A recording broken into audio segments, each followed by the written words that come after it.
Welcome to the show. This show is going to make you a very bold promise.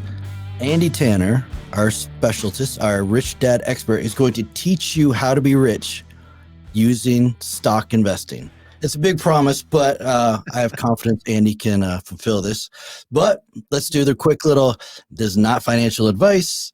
This is financial education, which means you can't take what Andy says and just do it. You still have to make sure you get educated, which is also why Andy is giving almost every show a free gift, a free web training. And the one he's offering today is how to go from zero to cash flow. Zero to cash flow. Which is getting going. I don't know, it's kind of a big deal. I don't know. And next week, we're going to talk about the conspiracy of the Federal Reserve as it applies to the stock market. And the reason we're doing that is we had so many comments asking for Andy's free course that we thought we'd give you kind of the highlights of that free course and really just share Andy's knowledge. But what I really want to point out here is coming up next week. And the reason it's coming up is because you all asked for it in the comments. So we're reading these comments. We're trying to fulfill your requests in these comments. So please keep doing that. Last thing, I always forget to say this, Andy, and I apologize. Don't forget to subscribe to the show because we all love Andy. We all want more of Andy. So if you subscribe and there's a little notification button, if you hit the notification, I think it looks like a bell. You hit that, we'll get more Andy. You'll know every time he puts a new video out. So Andy, we made a huge promise that you're going to how to be rich using the stock market. It's bold. Pretty easy. Buy stocks. I mean, it's not tough to get rich when you're buying things all the time. But we can elaborate on that, right? There's a lot of different ways to increase your return, a lot of different ways to look at this. And there's really 2 or 3 tennis balls you have in the air on this. You know, what does it mean to get rich? And then what does it mean to get rich slow and get rich quick? You know, people are funny. As I've, the number one stock guy that I've studied is Warren Buffett. And that's a good one for all of us to study because he's the best at it. Right.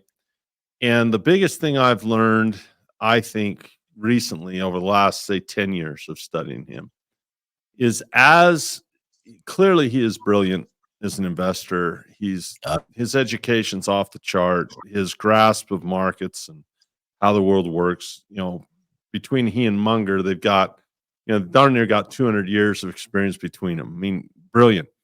But I will also tell you, if you want to get rich in stocks or real estate or whatever, your context and your temperament is where you would begin. How do you approach this? And do you have a wealth mindset, or do you have like this amateur, get rich quick mindset? And there's nothing wrong with getting rich at a good pace, at a faster pace, but there's going to be some tennis balls you'll be juggling in the air depending on how fast you want to do it. So can a person become wealthy by investing in stocks? Yes. Go buy them consistently and let capitalism do its thing. However, if a person wants to do it faster than the average guy, then they'll probably employ some accelerator, some leverage that will introduce a higher level of risk. And that suggests more education and being smart. So getting rich slowly is going to be more about temperament and consistently. Getting rich quickly is going to be about temperament, but also increasing education to deal with more advanced instruments that can do things faster. So that's kind of your choice. So you've got your needs, on one hand, what do you need and your goals in one tennis ball. Then you've got your leverage and how fast you want to do it with another tennis ball. Then you've got your education, and you're going to juggle those three and get good at those three, depending on what you want to do. Let me ask you 2 questions. One, let's talk about the slower way to get rich and the importance of compounding. But let's also talk about the general feel out in the world is that as soon as you start learning options, you just become incredibly dangerous and you're going to lose everything. I disagree. Can you explain how there's a way to do options? I disagree. Thank you. Options can be risky if you have a poor temperament and poor education. There's people that lose money in options all the time and derivatives. Your challenge with being along an option and being an option buyer is that they're going to go to zero someday in terms of expiration. I mean, this thing someday will be worth nothing. All of the options that have expired are now not worth anything. You can't sell them. They're gone. They're done. You either made your money in that time or you did not. So there are people that use them opportunistically that screw up and they don't know. So I understand where your comment comes from, but it's inappropriate to make that a blanket comment because options also give me tremendous control. If you think about the two options that are available, puts and calls, right? There's not that much to master there. There's only two instruments. You can either Right. buy them or sell them. So there's four things to learn. Buy a call, sell a call, buy a put, sell a put. That's it. Four things to master. So it's not like a huge 20-year, study of education here. Another word for option is, you have someone's promise. I mean, imagine that for a moment. I have the ability to sell at a set price no matter what the market does.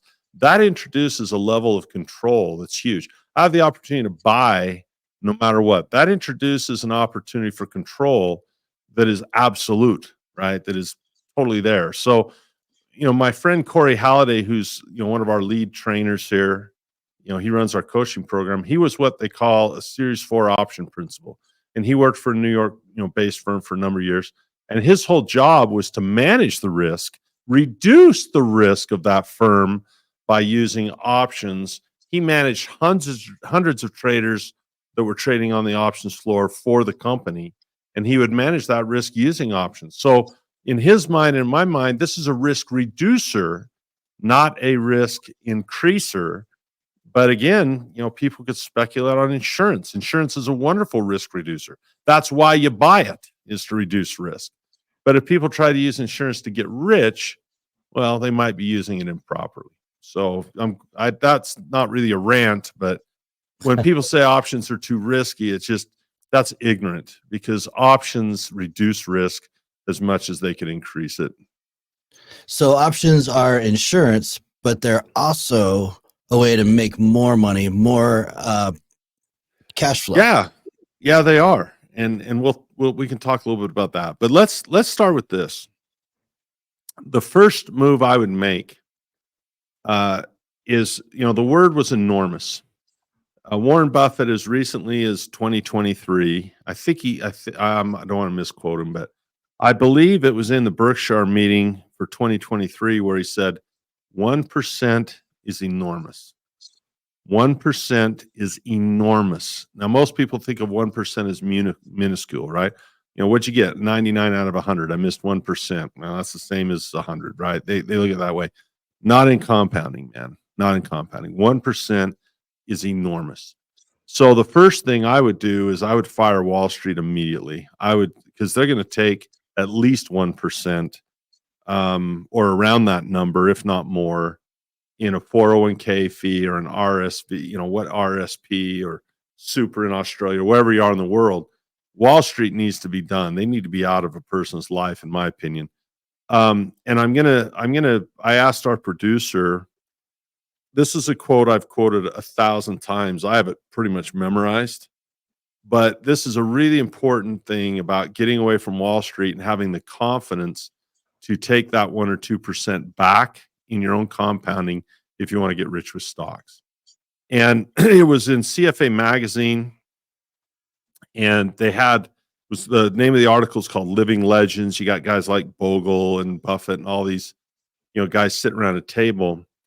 And there's a quote here. My eyes aren't good enough to see it on my screen, so if I don't quote this perfectly, I'll get the gist of it. But the ultimate irony of the investment business is there's no question that an obstetrician will deliver babies better than a husband or wife. And if you take dentists as a whole, they'll fill teeth or fix teeth better than the patients try to do it themselves. So that's a given. In obstetrician and dentistry, get a professional, hire it out, have someone else do it. But in the investment world,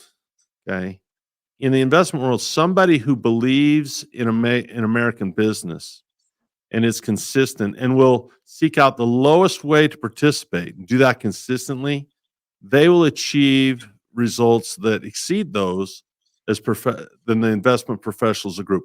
It's the only industry I can think of where the professional's efforts subtract value from what the layman could do himself.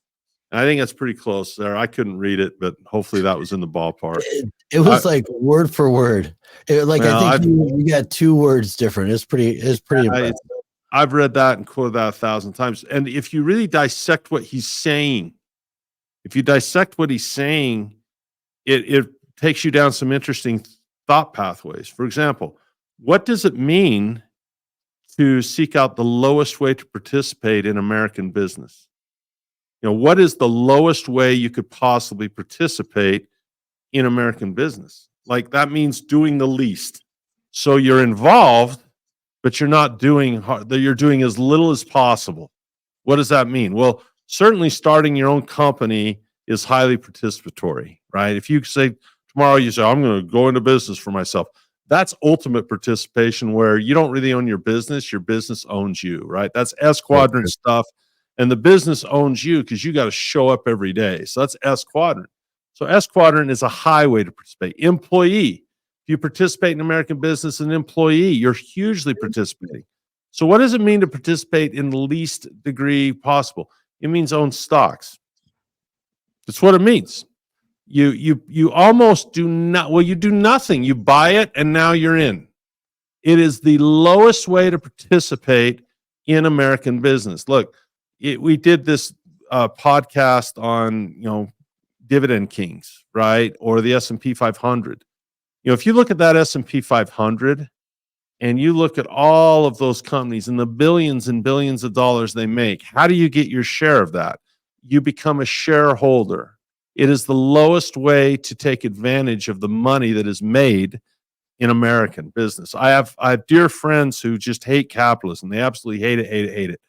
And it's partially the school system's fault, and their father's fault is that they're not participating in it. They're working as employees, and you're never going to win as an employee in America. That's not the way capitalism is set up. What you do is you work as an employee, but you take a portion of that money, or whatever you're going to do. Higher level investors borrow money, but I have taught my sons, like, I have no worry for them. If they didn't, obviously I'd like them to graduate from high school and have that academic experience, but I'll tell you right now, they know how to participate in the way Warren Buffett talked about. And they're so young that simply by being consistent, without any more education they have right now, just by buying companies consistently, they will become rich as stock owners. And people can poo-poo that, and they can say, oh, they can say whatever they want to say. But I'm telling you right now, if they continue to just be consistent in their purchase of American businesses and participating in the cash that flows from those businesses, they're going to be rich. They already have, if you compare them to their peers, they're already way ahead in dividend income and in option premium income than their peers. I mean, it's not even close. So it's an education issue, and a consistency and a temperament issue. Now, just for the audience, I really want to highlight that, yeah, your kids got involved with dividends, and that is great. They were young enough that's really almost all they could do. I don't want to put words in your mouth. But for us that are getting in a little later, there's still a path through options trading that does require a little bit more education. Is that a fair That's statement? that tennis ball. You start with, like if you read Warren Buffett's letters, he'll tell you what's most important, and where people, I think, screw up. And that's why I love Rich Dad in terms of the cash flow game. In terms of, it's about cash flow, not about capital gain. And that is the hardest thing for me to, like, everyone has the perception that the way to do this is to find that needle in a haystack stock, buy it at the IPO and then it explodes. And that certainly can happen. But the way Buffett does it, that's more likely and requires less luck, is to understand that it's a cash flow issue. When you have a company, it's like a jack in the box that does work and it operates. And that's the key word, is operating. I walk into your business, I go, wow, look at this operation you got going here. The textiles, or, oh, look at this oil field. This is quite an operation. So there's work being done. And the key to retiring is to have work continue after you don't work. In other words, if you're not actively working, you own something that is working. Work has to be done. It's that crank in the jack in the box. Real estate does work. It offers value. The grounds are kept, the plumbing is maintained, the home is maintained. You're doing work and you're giving value to people, right? By via ownership as opposed to labor. If you look at Warren Buffett's letter from 2020, it was a rough year for earnings. It was, operations were tough. But one of the things he said in that letter that I think is huge is, you have this thing called generally accepted accounting principles. So you have a financial statement, basically, and on that financial statement, there's lots of different numbers on it. You can have your, equity. Personally, you would have net worth. You would have, debt. You'd have all of these generally accepted accounting principles numbers that you'd have to report. And the thing he says, and I totally couldn't read this. I mean, she just brought it up. Let me see if I can make this big so I can see it. Probably not, but it says in this paragraph, operating earnings, second paragraph right there, operating earnings are what count most, even when, I can't read this, even when in the periods where they're not the largest item in our generally accepted accounting principles total. At Berkshire, they want to acquire, large, favorable businesses, as part of their income. And they say this year in COVID, we didn't do that, right? Earnings were down, but that's really what we're looking for. So it's not how much Apple went up in stock price, it's how much did they earn? How much did they earn? So if you want to become wealthy, the thing that will be the lifeblood of a company is how well they turn that crank and how much money they earn. And that's called a fundamental analysis. So if you look for value, you want to find something that really turns that crank well, that earns money well, and start acquiring cash machines. So that's not that tough to really think. That shouldn't be that tough for people to get. This idea of stock price, that stuff kind of takes care of itself. It's the cash flow from the operation, the value you're giving to the world, that counts most. Well, and I do get that sounds easy, but I do have questions because there's one area that I'm a little confused in. And we did talk about how to make money following the Wall Street path.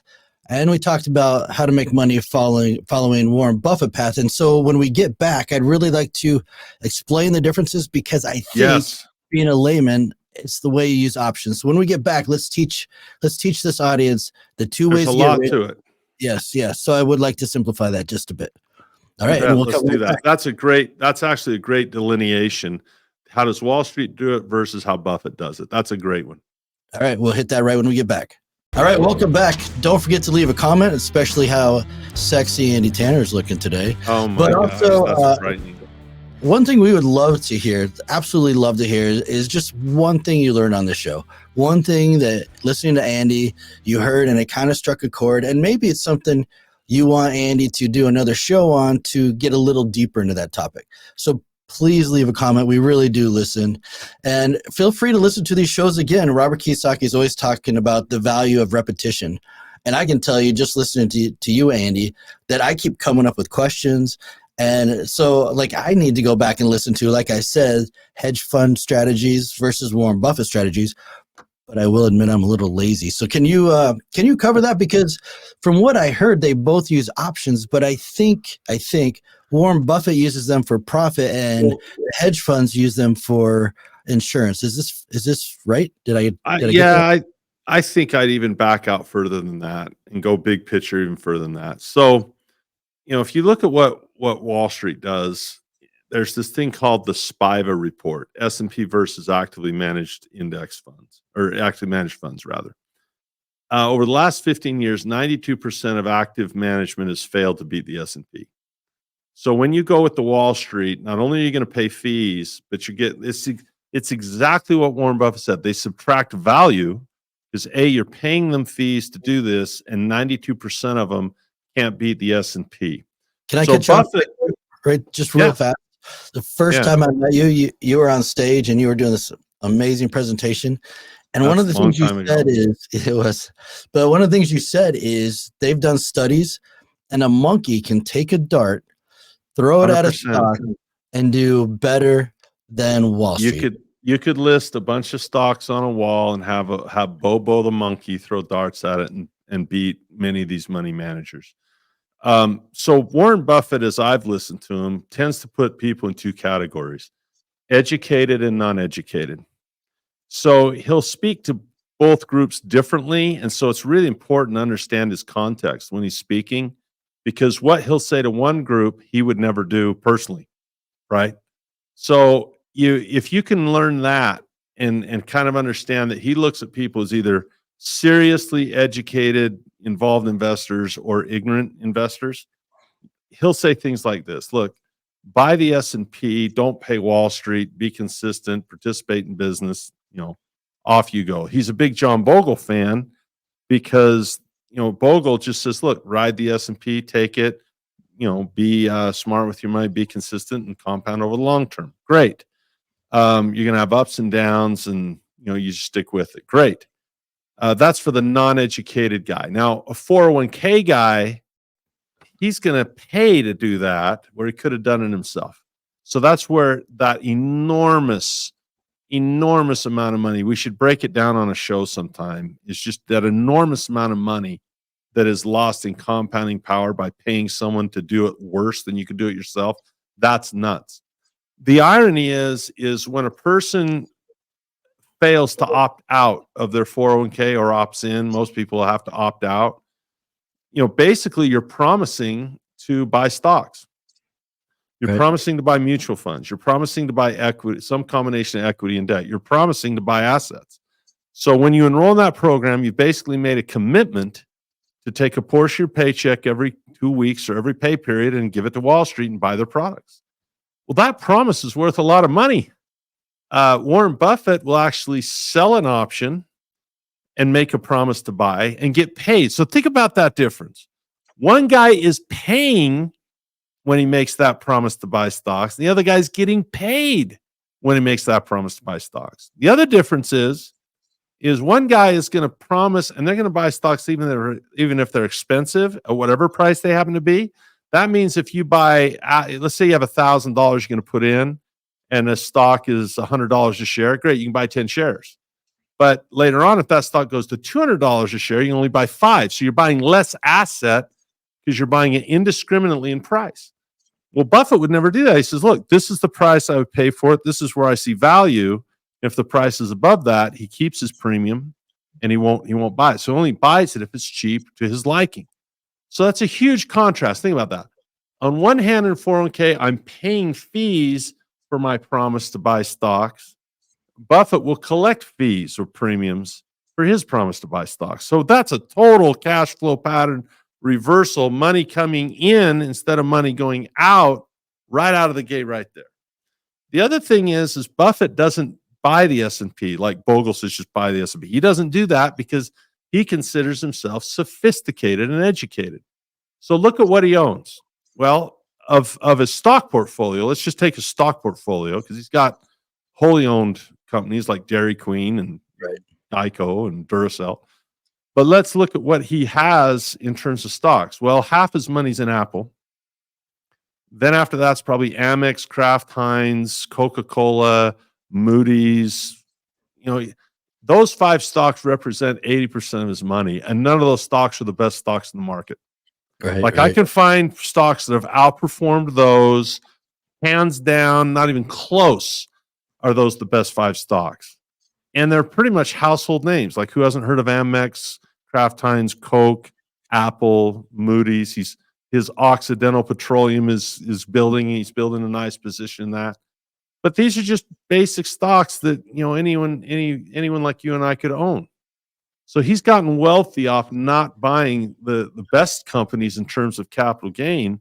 But I'll tell you what, they all have great operating earnings. They all make a lot of money. They all turn that crank well, and that's what he's looking to own. And as a result, he's gotten wealthy. So I have this greedy thought, and I'm looking for the easy button, right? Why don't I just buy the same stocks Warren Buffett buys? Is it because I need the financial education to learn how he options them? Like, I don't know.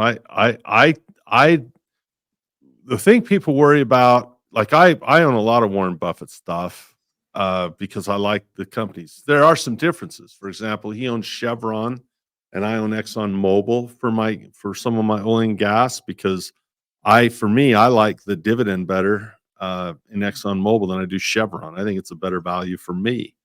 So I don't just go lockstep, but if someone wanted to start and just say, well, he's buying those, he's pretty smart, I guess I'll copy. There's nothing wrong with that. But then they I don't. mean, you wouldn't get as rich as he would because he bought those probably a lot lower than you did in terms of capital gain, but you still have some pretty solid companies to start with. Now let's get to the options. If you want to get rich faster, you're not just happy with dividends alone, right? You want to get paid to buy them, get paid to sell them. You'll want to employ some leverage, and this is true with real estate. This is true with stocks. Look, I could save my pennies and buy real estate with cash, and I could get an ROI of maybe 4 or 5% on that. I don't know what it'd be, maybe less, right? You'd have to figure out the math. You spend $1 million on a property, you get $2,000 a month, and you own it free and clear. Whatever that works out to, it works out to. So the more leverage you employ, if let's say you only pay 25% down and you finance the rest, your total ROI will be higher. The amount of money you get will be lower, but your percent return will be higher. Right. If you do what someone like Kenny does, you say, look, I'm going to finance both sides. I'll finance the 75% of it with debt from banks and the other 25% of down payment with private equity.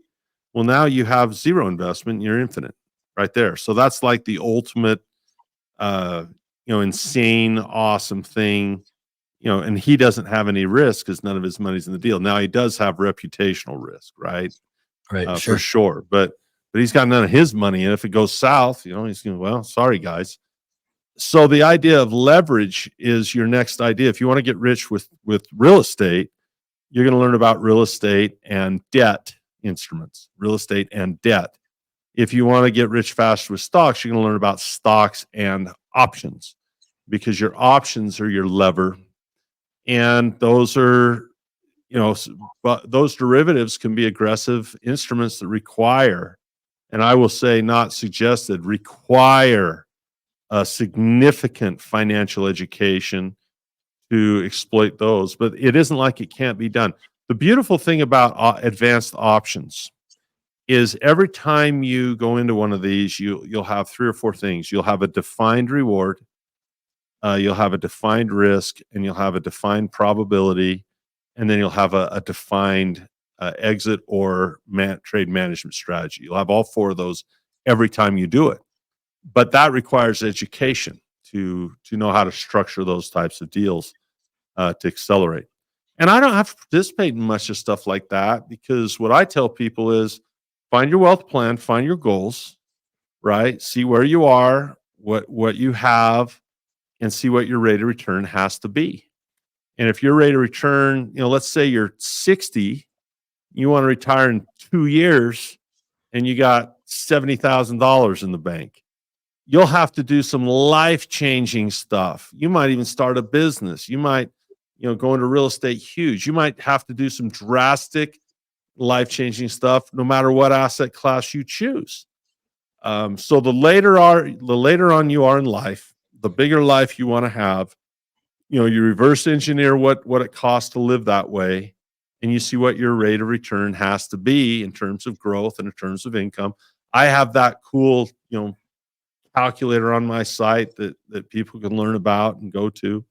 That we have people do this exercise. They say, okay, I want to be wealthy. All right, let's do it just like the cash flow game. What's your dream and what does it cost? So you write down your dream life and what that costs a year to live. Then you reverse engineer that based on what you're starting with and how fast you want to get there. And it'll tell you to the decimal what your rate of return has to be. And then it's your choice on how fast you want to get there. So, in a nutshell, how do you get rich buying stocks? Well, buy stocks, learn fundamentals, learn technicals, and learn education. Decide how fast do I want to get there? How aggressive do I want to be? Okay, so I want to highlight a few things you said, and I know it's the end of the show, so we'll probably do another show to kick into this. Or you already mentioned this, but if you go to cashflowacademy.com, is that where the calculator is? Yeah, we'd have to do another show on it because the link is like it's not an easy link. It's like /this /this. Okay, but the other thing is you said you can make money buying stocks and you can make money selling stocks. And I think that is a huge point, but I do want to clarify one thing you added to that. You said, I wrote this down, it requires significant education. And yes, and I don't want to scare the audience. When you say significant, can someone like me, let's say, take your course? Is it 10 years of me educating and taking your course, or is it something I can accomplish quicker so that I can start making money for my retirement? I would say that is an attitude question, because that's going to be different for someone based on their attitude. For example, did you I know you had a cold over Thanksgiving, but you did eat it, didn't you? Yeah, I did. Was it a significant meal? It absolutely was. Is it a better meal than most meals in the year? Probably was. I couldn't really taste it, but yeah, probably was. So yeah, so when I say significant education, it's Thanksgiving dinner, baby. It is fun, right? It's fun to do. How long have I been working on it? About 30 years. Because I love it. So what about if someone looks at education as a burden, or as, oh, do I have to learn this? Well, they just as well cash in and get a job, because they'll never be rich. They'll never be freaking rich. If they don't love investing, like I love music. I'm a kind of a weak drummer. Man, if the late Neil Peart would have given a drum clinic, are you freaking kidding me? I'm not going to say, well, how long is the drum clinic, Neil? Is it going to be more than 10 minutes? I'm going to say, whatever amount of time you will give me, I will take. And that's the problem. That's why people don't get rich, is they look at education as being burdensome rather than an opportunity. Like what are you going to do with your time tonight? You're going to watch Netflix? You're going to watch something that is immoral, or something that is violent, or something that is stimulating some way? Well, then go watch that Netflix and spend that hour that way. But you could have been learning financial education that same hour. So it's really about attitude. When I kind of did a bit of an Andy rant right there. I get caught in these I kind of get caught in. It's like when people say, well, am I going to have to spend this long? Is it going to be hard? Well, was Thanksgiving dinner hard? Maybe being with your in-laws was. I don't know. You're not wrong. You're not wrong. But I guess what I'm saying is I can usually take someone from zero to cash flow in 30 days. So, the goal of that course, we're showing, that little that we were going to offer as a free gift. It's a webinar. It's in the description, people. And after people take that, they can decide for themselves if they want to commit to 30 hard days of education, right? When I say hard, I mean like playing hard in basketball, man. It's fun to play hard. It's not fun not to play hard. So if a guy's a bump on a log and they want something or nothing, I have no interest in teaching that person. They're not fun students. They're not enjoyable to work with. Oh, do I have to go to class and learn financial education to get rich? Goodbye. I mean, that is not the type of person I'm going to work with. Right. But if someone says, my gosh, this is available. I didn't get this in school. I wish I would have had it in school. I would have loved learning how to click a button and make money. I'm going to teach you how to click a button and make money. Oh, really? I got to learn that, I mean, my gosh, people. So, the problem is most people are not very smart in terms of their temperament. That's why we have wars. That's why we have hate for one another. That's why we're discriminating against one another. People aren't very smart. Eat less, move more. The secret to health is there for us. We just need Right. Well, what I was There you looking go. for is 30 days is possible. So if you're a little late in the game, educate yourself for 30 days. I'm not saying everyone You can do have it. 30 days. I think everyone could. I really do. I think every human being has the potential, if they have, average IQ, which mine's right around that 100 mark, I imagine. I've been smart enough not to take an IQ test to find out. But if a guy of average intelligence should be able to have some type of consistent cash flow within 30 days. They should be able to go from not having cash flow to cash flow in 30 days that's fairly consistent and fairly low risk and acceptable in accounts like an IRA in the United States. I mean, it shouldn't be that crazy. Now, Right. will that get them $1 million overnight in 30 days? No, but it will get them a cash flow to build on, and usually in 30 days people can do that. That's been beautiful. my experience. Yeah. All right, everybody, it's in the description. And Andy, we got to go. Hey, thanks great so to much. be with you. Thanks for You having too, me. man. Sorry Really for the appreciate rant it. on education, but I'll tell you, it just makes me crazy, Greg. People, they don't look at it as an opportunity, they look at it as a burden. That's crazy to me. It's so fun to learn. So thanks for having me. Thanks, Andy. I really appreciate it, man. Talk to you next week. We'll see you. Bye. Bye-bye. This podcast is a presentation of Rich Dad Media Network.